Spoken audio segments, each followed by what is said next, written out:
Welcome back to the TrashcanTV Hearthstone Budget Series. We're looking at the class of Hunter today.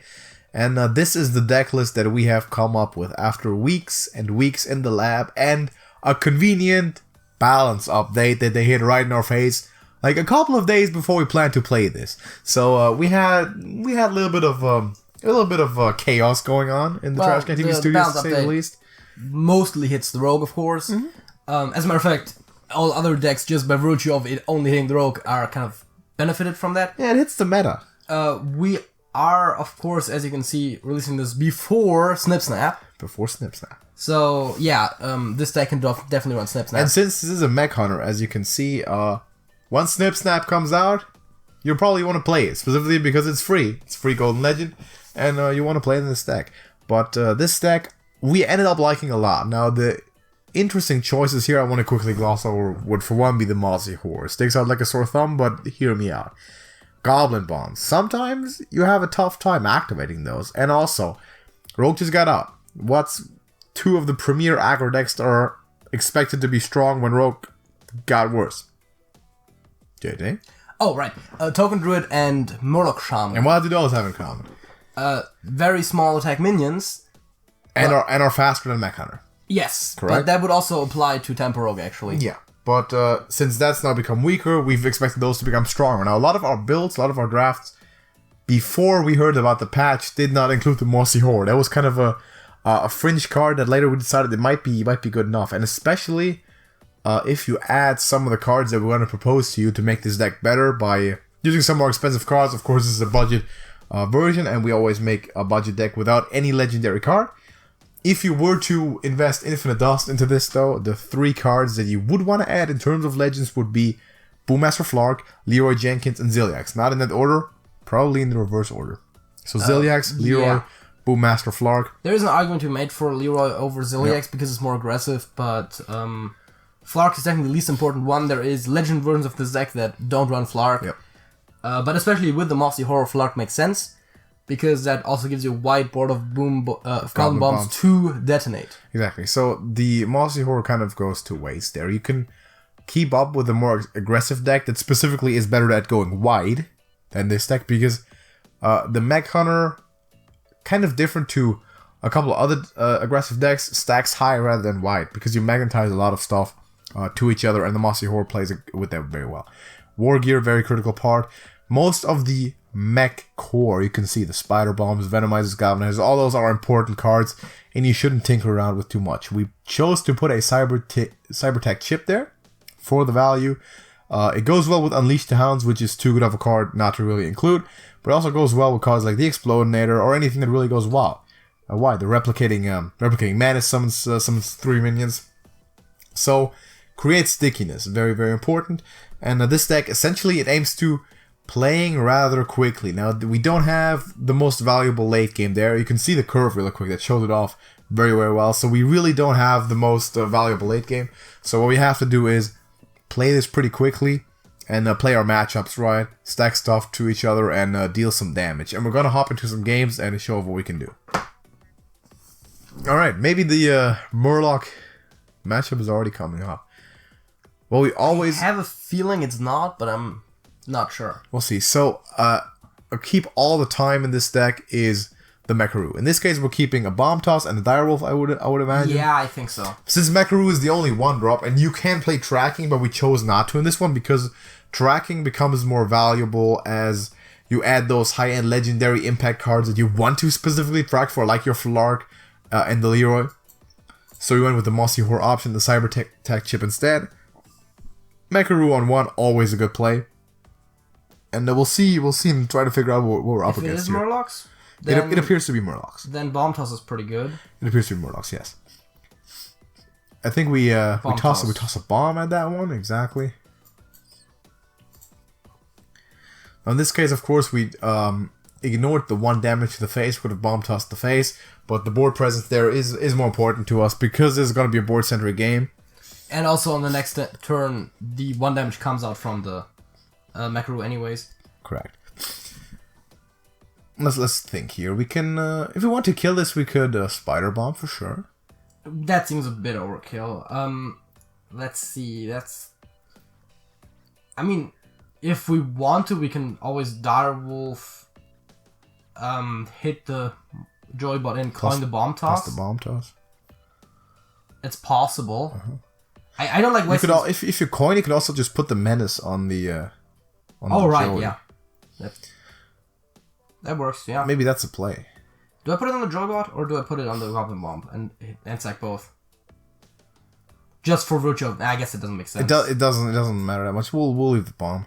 The bomb is a nice thing because any magnetic mech automatically basically gets charged. Yep. Because while the bomb can't attack, it still eligible. resolves the one round where it can't attack and then can attack afterwards. It's still eligible to attack if it had an attack value. Exactly. Alright, missile launcher? Not right now, of course. Missile launcher is potentially nice against Murlocs, and if we play Galvanizer, we can play it next turn if need be. Are we gonna bomb toss the Tasty Fin, place the Direwolf, and push damage? That's definitely Let's do that. Murloc decks generally lack the capacity to really deal with white boards and kind of take out big threats. Once it gets overwhelmed, it's tough to come back from it, historically speaking, because you're not running a lot of AoE. Now, it's possible there is Hagatha in there, which will be a card on turn 8, and definitely something that we have to keep in our noodle, because that's when kind of the mental clock should be ticking. Because if Hagatha's in there, we probably don't stand a chance after that if he's at a considerable amount of health, because he's going to have the value machine to really outdo us here. But so far, right now, he's going to be having trouble contesting this board. Underbelly Angler is potentially a card that we want to deal with. Yeah, for sure. Toxfin is actually something you might consider keeping in that scenario because we can go tall. Yeah. Do we just go the very straightforward route and just hit our 3/1/1s in and then hit the Spider Bomb on top of one of the Goblin Bombs and just stick it? And also play Galvanizer? We definitely play Galvanizer.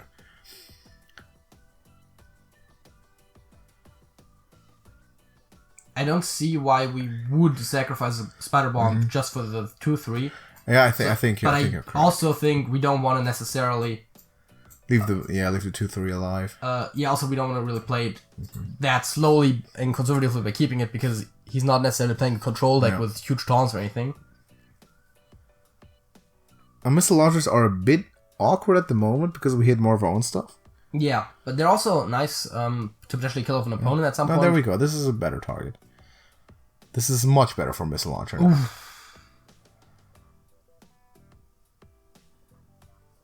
It's still not bad. It's still fine.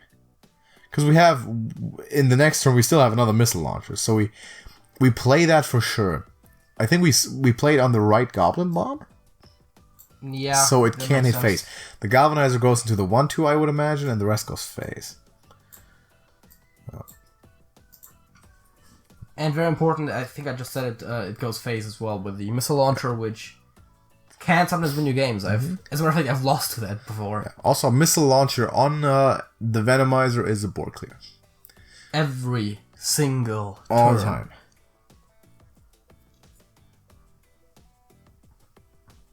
I believe War Leader can push some damage. Ghostlit Angler can solidify. If he does neither of those, we have another missile launcher soon. Okay, there is an argument to be made actually for having had the... There's Bloodlust. Okay, he's gonna start pushing, but that's not gonna kill us this turn. And the other missile launcher is gonna be really it's huge. very, very strong. We're gonna put that on the Goblin Bomb once again, I think. Yeah, I would assume so. And because of the face damage. Then we're just hitting face, because we don't care about the 1/2 that much right now, honestly. Yeah. The question is now, Whirly Glider, or do we use the Hero Power? I think we use the Hero Power because we're going to play probably everything else next turn anyway. So, no good reason apparent to not. I think we Hero Power. And we're asking him, first of all, to deal with this board, because we have Lethal right now. And he has a 1/1, so... He played both Toxins, as far as I'm Yeah, again, the first one was a bit too aggressive, I think.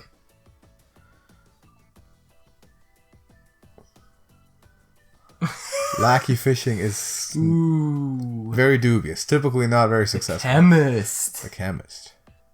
Not the great chemist. So it needs Snake Totem. Does not get it. That means we win, does it not? Yes, that means we win. So, good stuff. beating the more aggressive Murloc Shaman. Alright, we have a Mage on our hands. What does Mage do? JJ, you want to tell us what Mage does? Conjurers, Calling, and Dragons. Yeah, Khadgar, big stuff. So, Venomizer seems like a keep here, does it not? Do we even want an Ursatron? I like the Ursatron here. We do want to play fast. Mecharoo is definitely good. I like the curve a lot. If early Mountain Giant and Venomizer can definitely take care of that. I'll play Mecharoo on 1 for sure. And Ursatron is a sneaky candidate for one of the best cards in Rise of Shadows. I'm going to tell you that much. It doesn't look so amazing, but what it does and what it does for this deck is super important, because Hunter is lacking draw usually. It's a good enough minion, and it draws you a tutor card, which is exactly what you want. Honestly, in all other classes, this might be kind of a weak card. Do we Venomizer right now? Or is that too... We can, yeah, why not? But we not magnetize. I think we do to put the damage. Yeah, I'm just afraid that he's gonna do the somewhat clever thing and actually Conjurer's Call our huge stacked minion to get us to but then he's not Conjurer's Calling his own stuff. Yeah. That's not looking too good there. That's not currently it. So now we play the Ursatron. Yeah. And we keep pushing it. Ursatron is a very good card. You cannot underestimate it. Very vital. Very important.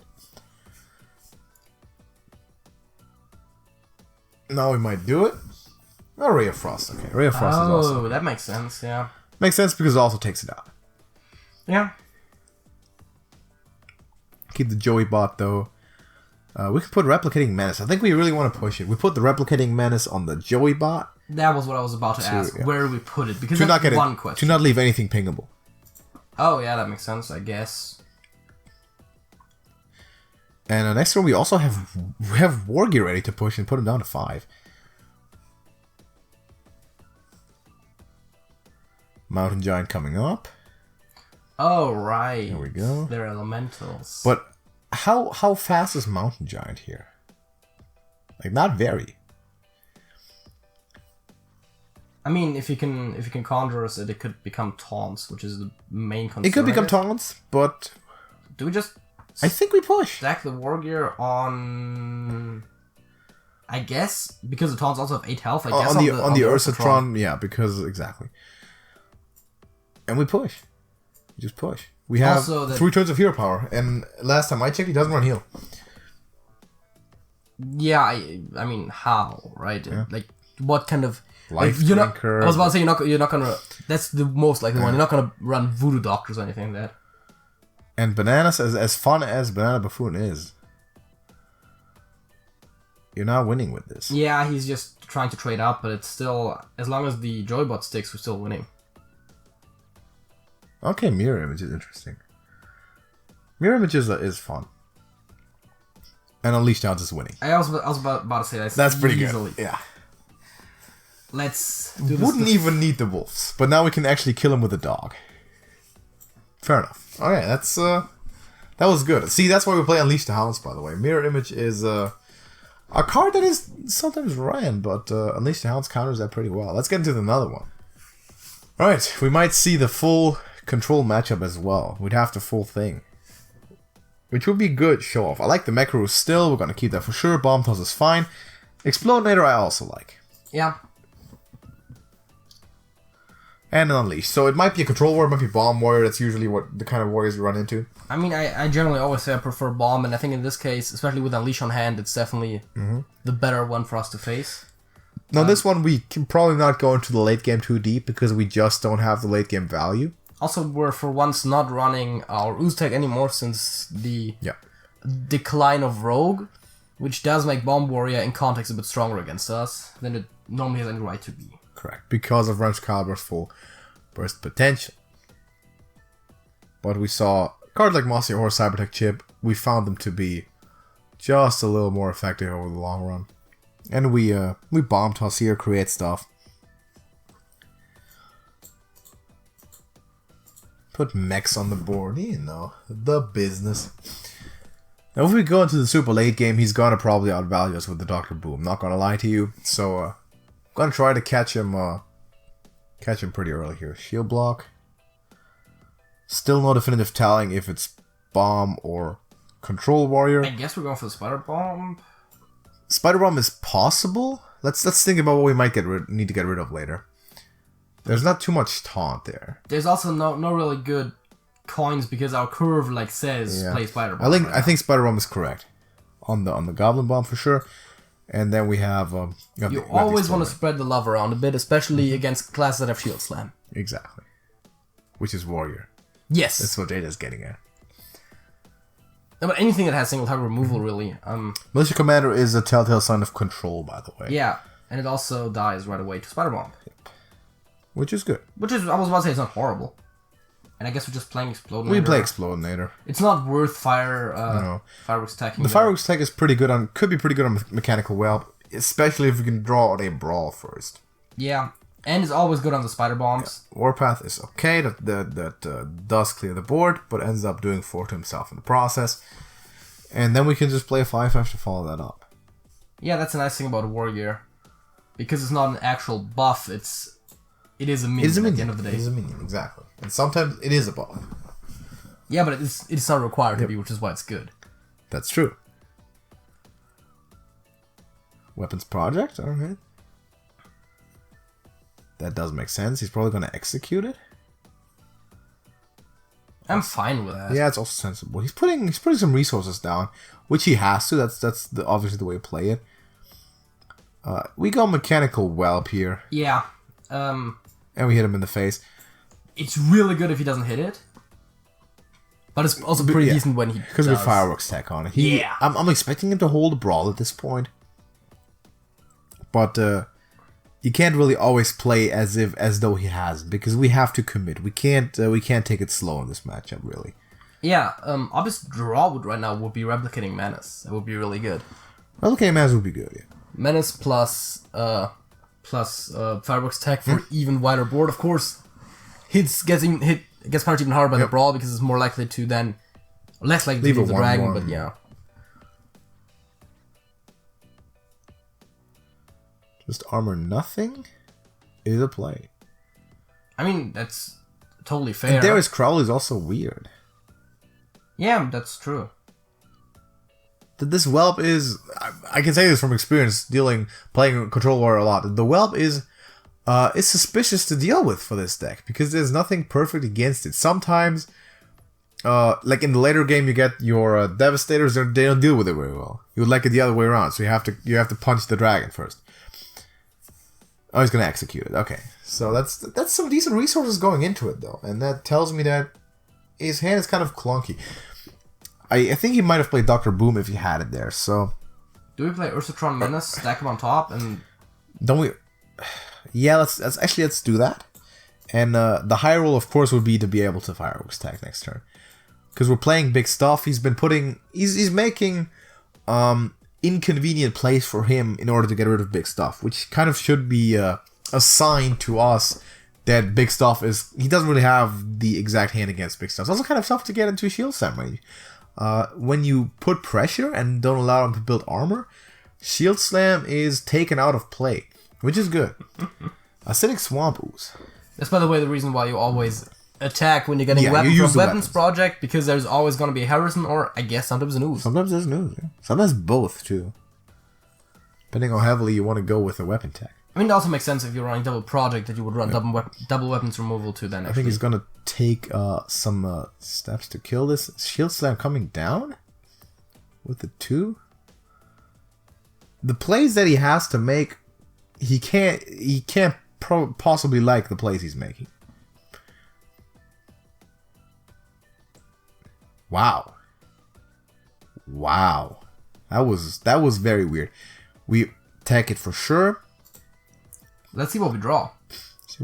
Galvanizer. That's pretty bad. I was hoping to draw Wargear, to be honest. That's true, yes. Let's Hero Power. We gotta hold back on the Whirligig in this one, and the reason for that is specifically Brawl. Yeah. So we have Reload, we hit face for sure. Ooze Cantrip and also Earthstorm, but he's at 10. He's at 10 health with 4 cards in hand. I mean, it's Ooze trades and then Brawl. Yes. That's the play. That is the play, yeah. And then we still... Ooze trade, then he can also Warpath. And then we still have a 1 and 7 that we retain a mech, which if that survives means we're getting a big mech. Militia Commander. Not a sponsor. No, not a sponsor. That was just because of the homonym. Yeah. I'm sorry. No AoE, it seems like. And we are correct in assuming that. Now, Missile Launcher obviously is not good. It's at least suspicious. We can run stuff into the to the Militia Commander, but I think we run one dude and our face in there. Alright. And then we play Whirling Ladder Fireworks Tech. Just to establish more board. Fireworks Tech on what? On the bomb. Alright. It's not great.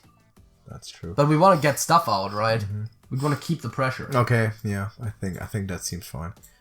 We press the hero power in addition to that, obviously. Yeah. Pressure I like. Delay more. We want to force him to respond to stuff, and he's definitely using up resources. Also, no Dr. Boom in sight so far. Yeah, Dr. Boom is of course the thing that will very easily stop us, because the turn he plays it, he gets 7 armor plus potentially 7 more, and also and a good hero power usually. Yeah, sometimes he gets the 7 armor will be fine. Even better, probably to deal 1 to everything. Deal 1 to everything. Even the microbots are fine because they have rush. We got assembly is okay. He's definitely looking for Ziliax too at this point.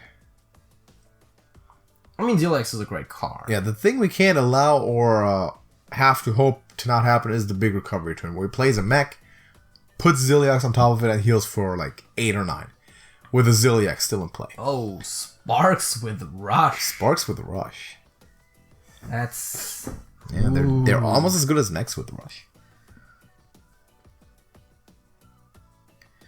It's still not a great play for him, though. Interesting that he hit into the 1-1 rather than the 2-1. Yeah. Not a huge difference, but just... So we have Replicate Menace and Missile Launcher. How much attack even is that? We start counting at this point. We have 6 on board. With the weapon it's 8, 10 with hero power. And with that it's... Well, without hero power it's 8. Those are 7. With those two it's 7, it's 15. 7 together. Exactly. Yeah. That is what we play. The calculations. Also, for extra fanciness, play Galvanizer first because same mana cost. Exactly. And since magnetic is a thing, you have to worry about board space. Yes. Beating a control deck with Budget Mech Hunter 2019. TrashcanTV approved. I think this is enough for today. Yeah. We've had a pretty good streak there. Now, this is obviously not going to carry you through the legend with no losses at all, but it definitely has the potential to do so, as you've seen today. And for it being a budget version, we got a very, very diverse matchup and did a good job against very aggro, against the Khadgarish Mage, which is on the rise, and against the heavy control, which a lot of people dislike a lot. But, I mean, the difference really between the budget version and the full version is that Leroy can push you when you're close to lethal, but he doesn't add anything to the deck strategy itself. Ziliax is generally good. And Ziliax is just for defense, which is not the core goal of this deck. Don't get me wrong, it helps against aggressive decks. Yeah. But Ziliax can also just be very versatile. You can push 3, you can heal, you can set up a taunt. Oftentimes it does everything. It's just to heal you against aggro decks, which we didn't need in this case. Also, of course, Unleash the Hounds and Mossy Horror would help him there as well. And honestly, Flark is arguably the weakest legend in there anyways. Flark is made stronger by Mossy Horror, but it's definitely the first thing you should craft. I think Ziliax, Leroy are the focal points if you decide to go with this deck, commit to it and play it a lot, and you want to keep improving on it if you end up liking it, then Flark is probably the third one. You want to go Leroy, you want to go Ziliax, specifically also because they're neutral cards, and they're going to be more versatile across different decks that you're going to be playing. A lot of the control decks you can play Ziliax, a lot of the aggro decks you can play Leroy. So those two, definitely the first crafts for this deck for sure. Yeah, I think since we've been making the budget series, like those are the cards that we've recommended the most. Yeah, because they're very versatile, so that should tell you something. And especially Leroy, because he's classic. Yeah, Leroy's classic. You're going to be able to use him till they decide to Hall of Fame him, which they definitely will at some point. Yes. But then you're getting the dust for him back. You're getting it back. And you could disenchant him if you don't want to play wild. For extra dust, exactly. So, yeah, Leroy and Ziliax is where it's at. But thank you for watching this one. Hope you enjoyed the showing of this, and I hope you're going to try it out, because it's a very, very cool deck. I am very, very satisfied with the way this came out.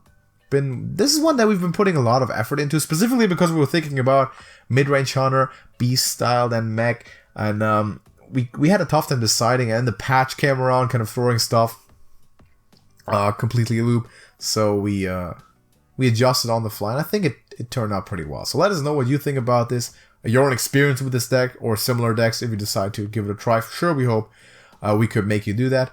You can, if you want to, join our Discord server, by the way, which is in the description, the link to that. Free for everyone. We are on there, and a great community is too, with a bunch of cool people talk about Hearthstone and help each other out get better. And you can ask us questions there too. If you have any questions, just hit us up. You can also post them in the comments. Obviously, we're going to respond to that.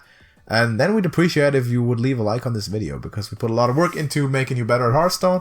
And that's a very good method of feedback for us personally. You can subscribe to TrashcanTV and also have a look at the rest of the budget decks we've made in this series, and then later decide on what you like best. If you're a complete beginner, I recommend go checking out our beginner's guide video, which has been receiving a lot of very good feedback, and I think it's a good introduction for new players to the game of Hearthstone. Any more questions, of course, hit us up personally. So, thank you for watching. I'm out, so JJ, and JJ. That's it? That's it.